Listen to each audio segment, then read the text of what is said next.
ที่มาของเพลงหนุมานนักรบบนตราเนี่ยเริ่มมาจากเราต้องการอยากจะเล่ายังไงให้คนเข้าใจแล้วก็เข้าถึงเราก็เลยไปนึกถึงว่าเราควรจะเล่าผ่านเสียงเพลงเราได้เก่งมาเป็นนักร้องให้กับเพลงของหนังเรื่องหนุมานมันมีการคุยกันในห้องประชุมเราจะทำ MV ตัวนี้แบบยังไงดีคือมันมีหลายไอเดียมากเลยเราก็คิดว่าแบบเฮ้ยมันเป็นไปได้ไหมถ้าเกิดสามารถเราทำตัวเก่งที่เป็นลักษณะเดียวกับคาแรคเตอร์ในหนังข้างต้นเนี่ยเราก็เลยอยากทำ MV ที่เป็นแบบเก่งแอนิเมชันขึ้นมาที่ผ่านมาเนี่ยผมมีประสบการณ์ส่วนใหญ่ที่ทำงานมาประมาณเกือบ20 ปีเนี่ยทางด้านวิดีโอเกมแล้วก็เทคโนโลยีเพราะฉะนั้นเนี่ยอันนี้เป็นครั้งแรกที่มาทำเกี่ยวกับภาพยนตร์หรือว่าพวกโปรดักชันแนวนี้ตอนนี้โปรเจกต์มันถูกเซตมาระดับหนึ่งให้สไตล์มันค่อนข้างเป็นสไตล์ที่เราถนัดอยู่แล้วเราเพียงแต่ไปศึกษาตัวเก่งอีกสักนิดเพิ่มจุดเด่นของเขาอะไรพวกนั้นครับเก่งเขามีความสนุกสนานอยู่ในตัวเองอยู่แล้วเลยอยากให้คาแรคเตอร์มันแสดงถึงความสนุกสนานในตัวเขาออกมาถ่ายทอดออกมาเป็นภาพเดียวซึ่งมันก็โชคดีที่มันผ่านในภาพนั้นเลยอะไรเงี้ยมันทำให้ภาพนั้นมันถูกนำมาเป็นคอนเซปต์ถัดไปสำหรับโปรดักชั่น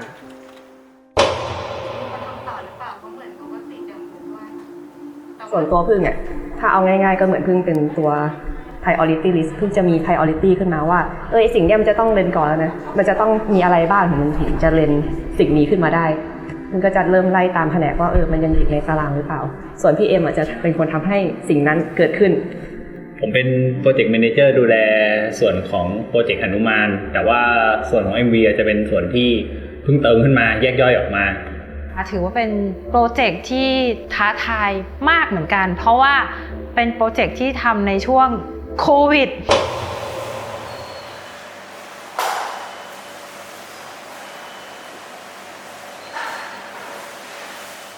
มีการทำงานทั้งแบบ work from home แล้วก็ทำงานที่ออฟฟิศมีทีมงานทั้ง2แบบช่วงแรกเราก็ลำบากใจอยู่ว่าไม่เคยทำงานแบบต่างที่กัน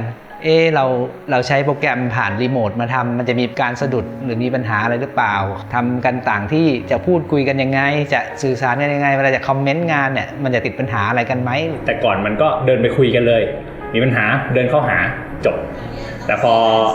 เกิดอะไรพวกนี้ขึ้นโปรเซสทุกคนแม่นยำขึ้นเดี๋ยวนานไม่เสร็จบอกผมนะช่วงแรกที่เราต้องปรับตัวเกือบเดือนนะครับประมาณเดือนหนึ่งก็เริ่มจะคุ้นชินกับการคอมเมนต์หน้าจอ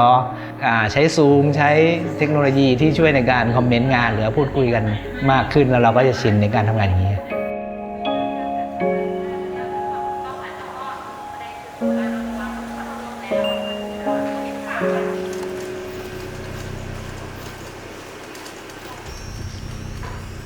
เราอยากได้ฉากสงคราม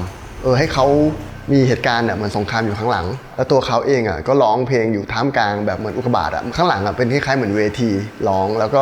เราก็คิดว่าให้เก่งยืนอยู่บนอุกกาบาตรู้สึกทางครีเอทีฟของเราก็เสนอขึ้นมาบอกว่าพี่ลองทำอะไรที่มันเป็นซิมโบลของเขาไหมเช่นเป็นหัวยักษ์อะไรอย่างเงี้ยซึ่งเราก็มันก็ไม่เลวเนาะมันก็จะรู้สึกเป็น impact เหมือนกันนะจริงๆใจจริงพี่เป็นคนชอบบอกแบบอะไรที่มันไทยๆอยู่แล้วไงอันนี้ถือว่าเป็นคาแรคเตอร์ที่ในฝันระดับหนึ่งเลยเพราะเราคิดว่าจะออกแบบให้มันไทยจ๋าไม่เคยทำอะไรที่มันไทยจ๋าขนาดนี้มาก่อนสิ่งหนึ่งที่ต้องการในคอนเซปต์ภาพนั้นคือเซตมันต้องรู้สึกถึงความเท่และอลังการคือประเด็นหนึ่งที่เราคิดว่าการที่จะจับคาแรคเตอร์ของเก่งได้ทั้งหมดคือจับเก่งให้เป็นเก่งจริงๆที่มาอยู่ในตัวของ MV เราได้อะไรเงี้ยเราก็ดู reference ของเก่งที่แบบว่าออกคอนเสิร์ตออกอะไรเงี้ยเรารู้สึกว่าการที่เราจะจับแบบเหมือนคาแรคเตอร์ของนักร้องที่สามารถร้องและเป็นตัวเขาเองได้เนี่ยมันยากจริงๆก็เลยขอคุยกับเก่งว่าเก่งครับกรุณาช่วยมาที่ออฟฟิศแล้วช่วยพวกเราใส่ชุดโมแคปได้ไหมที่อยากจะเอาเทคโนโลยีโมแคปตัวนี้ขึ้นมาใช้เนี่ยเพราะว่าตัวนักร้องเนี่ยลักษณะการเคลื่อนไหวของเขาเนี่ยแล้วก็ลักษณะท่าทางเนี่ยเขาจะมีความยูนิคของเขาสูงแล้วก็คนเนี่ยสามารถที่จะrecognize ในส่วนของ movement ของเขาแล้วก็ไม่ว่าจะเป็นรายละเอียดหลายอย่างของเขาได้เพราะฉะนั้นโมแคปเนี่ยเป็นเทคโนโลยีที่เข้ามาในจังหวะที่เหมาะสมพอดี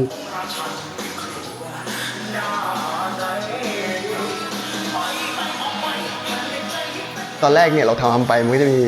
ปัญหาอยู่นิดนึงซึ่งทางเอ็มที่เป็นโปรเจกต์แมเนเจอร์เขาทักขึ้นมาเลยว่าแบบพี่มันดูเหงานะ น้องแอนิเมเตอร์ก็เลยแบบว่าเสนอตัวแบบพี่ลอง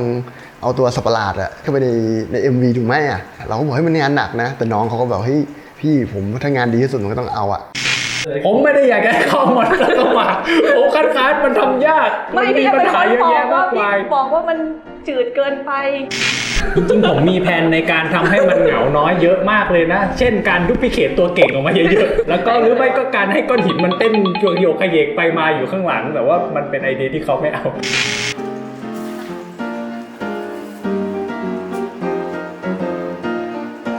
อีกอย่างหนึ่งที่เก่งเขาแบบพูดถึงเรื่องดีไซน์เลยฮะที่มันแบบว่าห้ามกันไม่ได้เลยอะไรอย่างเงี้ยมันจะเป็นเรื่องของทรงผมของเขาก็หนักหน่วงเราก็ยอมที่จะแบบต้องซิมผมหมดอะอะไรเงี้ยมันก็เป็นอะไรที่ตอนที่ทำโปรดักชันอันนี้มันก็เป็นอุปสรรคหนึ่งเหมือนกับว่าเฮ้ยเราต้องทำตัว MV พร้อมกับเราต้องรันโปรดักชันหนังไปด้วยอะไรเงี้ยแต่ว่าเราต้องเอาคุณภาพจริงๆเท่ากันเลยนะบอกกันเลยว่าไม่ต่างกันเลยความรู้สึกเหมือนทำช็อตในภาพยนตร์เลยอะอาจจะเพิ่มขั้นตอนในการทำงานนิดนึงแต่เราก็คิดว่าผลที่ได้มาก็โอเคผมรู้สึกว่ามันมีพาร์ทหนึ่งที่ทีมโมเดลกับทีมดีไซน์ทำงานกันได้ดีเลยก็คือพาร์ทที่เป็นท่อนแรปตามพวกลายขดที่อยู่บนตัวละครของเก่งที่เป็นท่อนแรปนะครับผมตรงเนี้ยผมให้ความสำคัญ เรารู้สึกว่าโจทย์ที่เราต้องการคือมันต้องการเปลี่ยนมิติของจักรวาลที่เขาอยู่ในขณะนั้นไอ้ตัวแดงๆใช่ไหม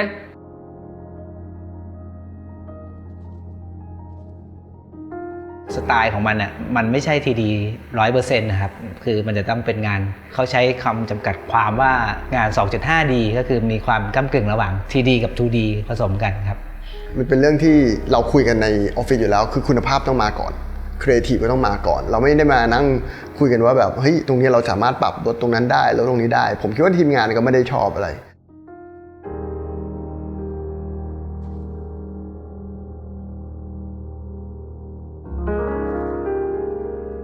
แล้วก็สำหรับการทำงานแบบ work from home เนี่ยต้อง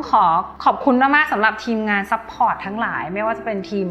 IT ทีมหลังบ้านทั้งหมดนี่คือถ้าไม่ได้ทีมงานหลังบ้านนี่ต้องบอกเลยว่าแบบค่อนข้างยากเพราะว่าการทำงานรีโมทเนี่ย support เนี่ยต้องเตรียมระบบค่อนข้างดีซึ่งอันนี้ก็ต้องขอบคุณที่แบบทีมงานทุ่มเทกันมากทำให้ทีมงานส่วนอื่นๆสามารถทำงานได้แบบลื่นไหลแล้วก็แบบไม่มีการติดขัดมากนักอะไรอย่างเงี้ยค่ะ